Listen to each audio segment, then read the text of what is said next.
Good morning and welcome to my channel. Today we solve exercise 6.2 and question number 4. In figure 6.31, this is the figure कि if PQ parallel to ST, PQ parallel to ST and angle PQR is 110 degree and RST 130 degree, तो find QRS, इस angle को निकालना है। तो इसके लिए हम R से एक पैरेलल लाइन खींचते हैं। देखिए इस तरह लाइन है MN थ्रू R। यहाँ लिख देंगे, लिखेंगे कंस्ट्रक्शन कि we draw a line MN parallel to ST through R। MN जो है ST के पैरेलल है। अब देखिए ये एंगल क्या होगा, यह एंगल। तो देखिए MN पैरेलल टू ST और RS जो है, RS acts as transversal. RS transversal जैसा एक्ट कर रहा है। तो यह एंगल और यह एंगल मिलकर सप्लीमेंट्री एंगल बनाते हैं। तो इस एंगल का वैल्यू क्या होगा, एंगल SRN इक्वल टू होगा 180 में से इसको माइनस कर लेंगे, 180 डिग्री माइनस 130 डिग्री 50 डिग्री, ये एंगल आ गया 50 degree. Again ST parallel to MN, देखिए ST पैरेलल टू MN और ST parallel to PQ। So PQ parallel to MN, इसके पैरेलल A है अभी जो ड्रॉ किए, और इसके पैरेलल A दिया गया है। तो यह पैरेलल होगा इसके, और यहाँ भी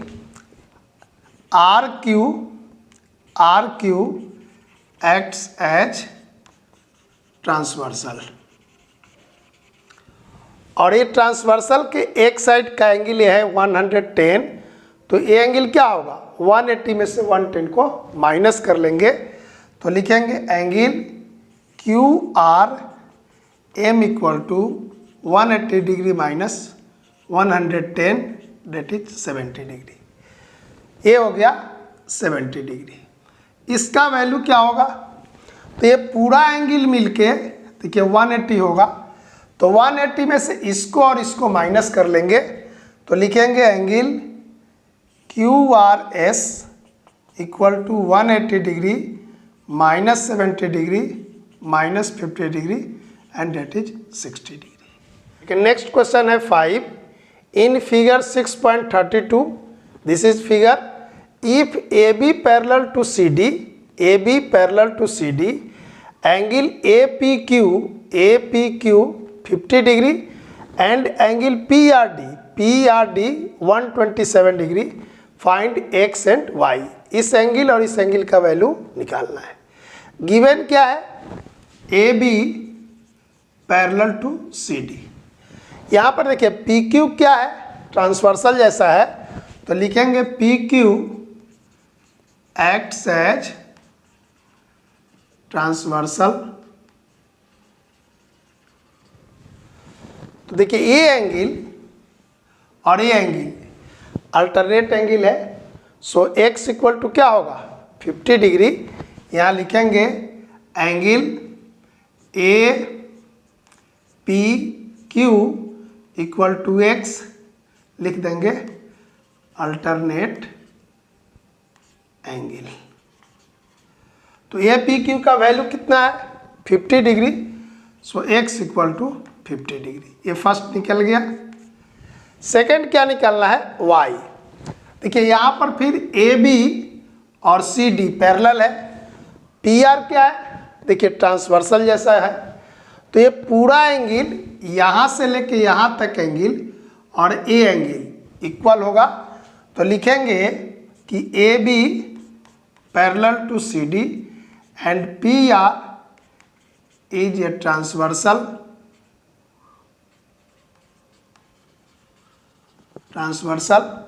तो एंगल ए पी आर, देखिए A P R equal to angle P R D, और यहाँ भी लिख देंगे alternate angle. A P R का वैल्यू कितना होगा, तो ए पी आर होगा 50 डिग्री और प्लस वाई, और पी आर डी का वैल्यू दिया गया है 127 डिग्री, तो वाई हो जाएगा 127 degree minus 50 degree, that is 77 degree. तो इस तरह दोनों में अल्टरनेट एंगल का यूज किया गया था। तो y का वैल्यू निकला 77 और x का वैल्यू निकला 50 degree. In figure 6.33 PQ and RS are two mirror placed parallel to each other. PQ and RS are two mirror placed parallel to each other. An incident ray AB strikes the mirror PQ at B. AB incident ray जो B point पर PQ mirror पर strike कर रहा है। यहाँ से after reflection along BC इस तरह आ रहा है। Again strikes the mirror RS at C। ये रिफ्लेक्शन रे BC जो है RS मिरर के C पॉइंट पर स्ट्राइक करता है and again reflects back along CD, और ये CD की ओर फिर रिफ्लेक्शन के बाद चला जाता है। तो प्रूव करना है AB पैरेलल टू CD, यही तो मिरर है और AB parallel to CD prove करना है। देखिए इसके लिए दो कंस्ट्रक्शन करते हैं। पहला कि ये B से एक नॉर्मल लेंगे और C से भी एक नॉर्मल लेंगे। इस तरह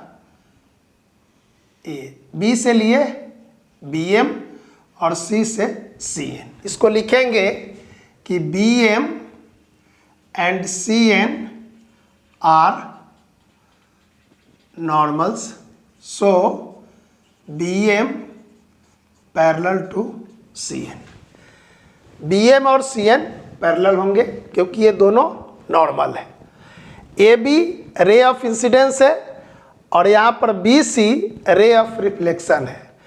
तो हम जानते हैं कि रे ऑफ इंसिडेंस और नॉर्मल से जो एंगल बनता है उसको बोलते हैं एंगल ऑफ इंसिडेंस और इसको बोलेंगे एंगल ऑफ रिफ्लेक्शन। ये दोनों क्या होंगे, इक्वल होते हैं कि angle of incident equal to angle of reflection.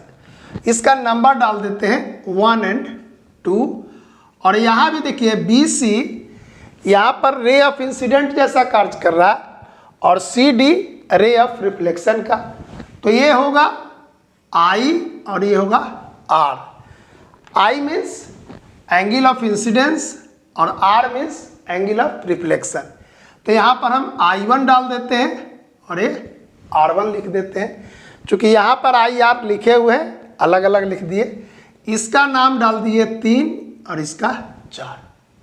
Okay, BM और CN पैरेलल है। BC कैसा काम करेगा, ट्रांसवर्सल की तरह। तो लिखेंगे कि BC एक्ट्स एज ट्रांसवर्सल। तो देखिए angle 2 equal to angle 3। Why, क्योंकि दोनों अल्टरनेट एंगल हैं। लिखेंगे angle 2 equal to angle 3 alternate angle. Okay, angle 2 को 2 टाइम्स लिख दें। 2 टाइम्स ऑफ एंगल 2 और 2 टाइम्स ऑफ एंगल 3। देखिए 1 और 2 इक्वल है, यहाँ से देखिए 1 और 2 इक्वल है और 3 और 4 इक्वल है। तो इसको हम क्या लिख सकते हैं, ABC। देखिए angle ABC equal to BCD B C D, ये पूरा एंगल और यह पूरा एंगल इक्वल हो गया। यहां भी देखिए ए बी और A B and C D two lines है और बी सी ट्रांसवर्सल जैसा काम करता है। बी सी लिख देंगे, B C acts as transversal.